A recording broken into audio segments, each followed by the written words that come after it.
You're listening to Financial Advisor Marketing, the best show on the planet for financial advisors who want to get more clients without all the stress. You're about to get the real scoop on everything from lead generation to closing the deal. James is the founder of theadvisorcoach.com, where you can find an entire suite of products designed to help financial advisors grow their businesses more rapidly than ever before. Now, here is your host, James Pollard. Welcome to Financial Advisor Marketing. If you're here, great. Love to have you listen to the show. And not only is this show about informing you and helping you to get more clients as a financial advisor, I'm also here to entertain you. And apparently, a lot of people are finding value in this podcast, and I really appreciate it. It does mean a lot to me. And in fact, I recently got an email from a financial advisor in Florida, your home state, Jonathan. How about that? And he said this. He said, James, I know you talk a lot about how you don't believe in giving value, but I must say I found a tremendous amount of value in this podcast. Every time I listen, I take away something new that I can use. Keep up the good work. You've got a loyal listener who tunes in every Monday. Sweet. Great feedback. And I'm glad to hear that. And yes, I am of the opinion that giving value is a big trap that marketers fall into. And I don't want to talk about that today, but essentially you should not assume what your prospect values. And I mean, if you like this show, please leave a review. And if you look at the reviews, you'll realize that people either love me or they hate me. And that's done intentionally. That's what I want. I want to turn off certain people. And I don't know what it is, Jonathan. Maybe some people expect like a lecture or something, or like this is going to be a class where they come to this podcast classroom, I guess, and sit down and take notes, and I'm just going to regurgitate and feed them information. I mean, is that like a perception people have about podcasts? I hope not. Well, I mean, that's kind of what it is. Either people are like, oh my goodness, I love listening to this. This is so entertaining and I laugh every week and I still get some good takeaways. And that's like right on the nose. That's what I want. I want to be entertaining, just relax, we're laid back. You get some good takeaways. I'm not like boring you or anything. I'm not like giving you just straight info. And then there are the other people who are like, oh, there's no value in this podcast. It's like they expect, I just don't know what it is. And maybe it really is my fault for not seeing this, but I imagine like people just expect a classroom. It's their programming, bro. The program. Yeah. And if you haven't listened to the programming episode that we did 2 episodes back, I believe, then go back and listen to that. I guess some people really are programmed to expect that a podcast is just giving them. They're just entitled. Call it what it is. Entitled. Yeah, maybe. Sure. So whatever. I'm being entertaining. Last time I checked, this was the Financial Advisor Marketing Podcast with James Pollard, not the give you information for free classroom show. So there you go. If you love the show, if you hate the show, either way, please leave a review. And like I said, don't assume what your prospect values, because your prospect could value something completely different than what you think. So be careful. A lot of people think they need to give value by sharing content, sharing videos, and giving information and stuff like that. And it's not true.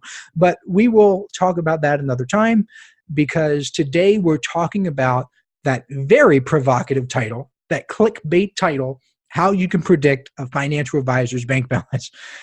And I must admit that this idea is not original to me. And it comes from legendary marketer Dan Kennedy. And I wish I could remember exactly where it came from. It was one of his speeches or one of his seminars, and he was talking about how he used to go to these conventions for speakers and chiropractors and people like that. And he would notice something strange. He noticed that at the speaking seminar, speakers were talking about ways they could speak better. And what was funny is that Dan Kennedy was actually he admitted that he was a terrible speaker, but he still made more money than most of the professional speakers at the meeting. Why? Because he focused on marketing. And actually, you know what? Now that I think about it, that might be it, Jonathan. I guess financial advisors are listening to this podcast expecting ways to become better, like actual advisors, like the doing of the thing. They want to be better technicians. Well, I've got news for you. The technical stuff is not where the money is. Being an actual, like an actual better advisor in your craft, that's great. but you still have to market. I'm not telling people to be terrible advisors or to just completely slack off. But what I mean is like, none of that matters until you get clients. And that's what I'm helping you with. I'm helping you with the mental side. I'm helping you with the marketing side. If you read between the lines, I mean, I'm not giving you all this stuff. I mean, this is not a classroom where I'm saying point 1, point 2, take all these notes and I'm giving you everything away. I'm not doing that because I want to attract a particular person who will really value what's going on. So that's what it is. And Dan Kennedy, he noticed the same thing at chiropractic seminars. He noticed that they would try all these different techniques and all these adjustments, and they were cracking each other and like ripping each other's joints and things like that. And they would all focus on doing the chiropractic stuff. And I've never been to a chiropractor. Have you ever been to a chiropractor, Jonathan? I have not, but I have one as a client. Yeah, I've never been. And that's kind of cool that you got a client as a chiropractor, just cracking and whacking. So, he's a good marketer, though. Okay. Well, yeah, right. That's the thing. Because only a small amount of people focus on the marketing stuff. They want to focus on the marketing of their craft. That's where the money is.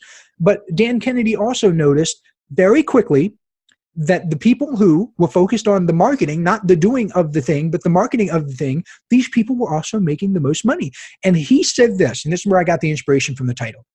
He said he could predict the bank balance of the people who were focused on the doing of their thing, because he knew the average American's bank balance at the time, and he knew that the average person focused on the doing. So it was easy for him to predict it. And I don't know what the number was or whatever. He didn't share it. But like, for example, if the average American has $4,000 in a bank account, I think I'm close. I could be completely off, but I think I'm in the ballpark. So let's just say, for purposes of this example, that the average American has $4,000 in a bank account. And the average American is going to be focused on doing stuff, like the doing of their profession. So when you put 2 and 2 together, you quickly realize that people who are focused on the doing of their profession are probably going to have average results and an average bank balance. And this is true with financial advising as well. A lot of people get caught up in the doing of their thing. And don't get me wrong, you want to have the skills to pay the bills, but good marketing trumps all. You have to do something to move the needle. Hey, financial advisors. Are you ready to take your business to the next level and get more clients with less stress? I invite you to join the James Pollard Inner Circle, a paper and ink newsletter that gets delivered directly to your door every month. When you join now, you'll also get a 90-minute instant download called 5 Keys to Success for Financial Advisors, a $97 value for absolutely free. All you have to do is head over to theadvisorcoach.com/newsletter and join today. And you can move the needle in a lot of ways. You can do direct outreach with prospects. You can get traffic to your website. If you haven't listened to the last episode, it's about making your website better. Listen to that. You can get referrals. You can do all that stuff. But none of those things really involve the doing of what you do. When you're getting referrals, you're not doing financial planning. When you're reaching out to prospects, you're not doing financial planning. You're not doing money management. You're not putting together spreadsheets and things like that for your clients when you're doing the marketing. So it's sad because a lot of advisors view marketing as this like second tier thing, almost like a necessary evil. But good financial advisors who are also good marketers get paid a lot more than just the good financial advisors. And Jonathan, your chiropractic client, I'm sure he gets paid a lot more than other chiropractors. He's pretty successful. So there you go. And it's because of the marketing, correct? Yeah, he's a great marketer. And if you hang around marketers and you study the marketing information and you put it together with your business. I mean, if the thing is, if you're a terrible financial advisor to begin with, good marketing is not going to solve your problem. And I'm not going to tell you that it will. I know there are other experts and gurus out there that would say, yeah, just become a good marketer and everything will be okay. That's not true. You've got to have the skills to pay the bills. Like I said, you've got to be good. But once you're good, oh my goodness, when you get your marketing right, everything blows up. And that's kind of what I'm doing in my own life. I mean, I'm really good at helping financial advisors. I'm not ashamed to admit it. So all I'm doing is putting the marketing behind it. I'm marketing this stuff because I've got the skills. I'm doing the things. but I'm putting the marketing machine in there too. I'm pouring gasoline on the fire. And here's another example. Harry Houdini, the magician. Yes, Harry himself. He was not the best magician ever. He wasn't even the best for his own time. Yet he was the best marketer amongst all those magicians. So you probably can't even tell me, like in the 1920s and 30s, I think that's when he was around. So if I went up to a person, I say, hey, name an old-timey magician from like last century. They're name 3. They would be like, Harry Houdini, then, and they would like draw a blank. But that's the whole point.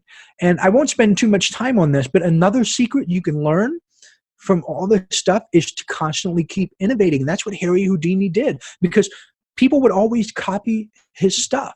They would see his act and the tricks that he did, the magic he performed, they would copy it.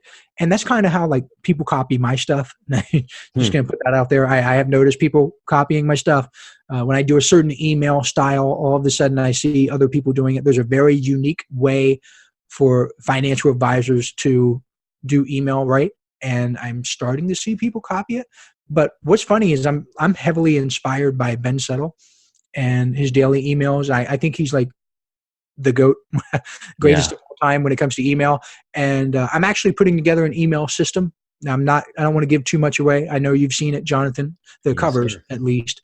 And it is going to be an absolute game changer. And even though I'm inspired by Ben, I'm not blatantly like copying his stuff.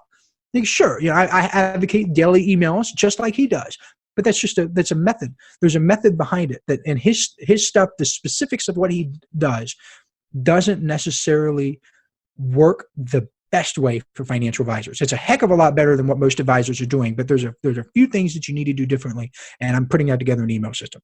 Anyway, people were copying Houdini because they saw his act. It was amazing. They wanted to be just like that. But he stayed a step ahead because he was always innovating. If you can do that as a financial advisor, if you can innovate, you will never have competition. I promise you. And a lot of innovation comes from good marketing. So no matter how many financial advisors there are in your area, no matter how many competitors you think you have, if you're constantly innovating and constantly moving, nobody will be able to touch you. And a lot of financial advisors may be thinking right now, but I don't like the marketing stuff.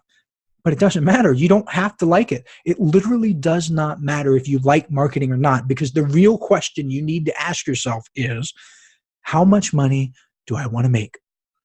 It's like eating better. It's like exercising. It doesn't matter if you like it or not. If you want to be healthy, you've got to do it. I don't like kale, Jonathan.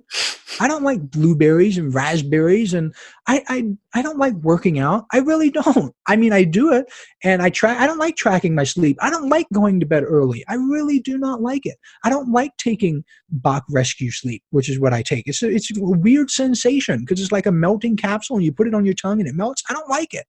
But the real question is, do I want to be healthy? Do I want to live a better lifestyle?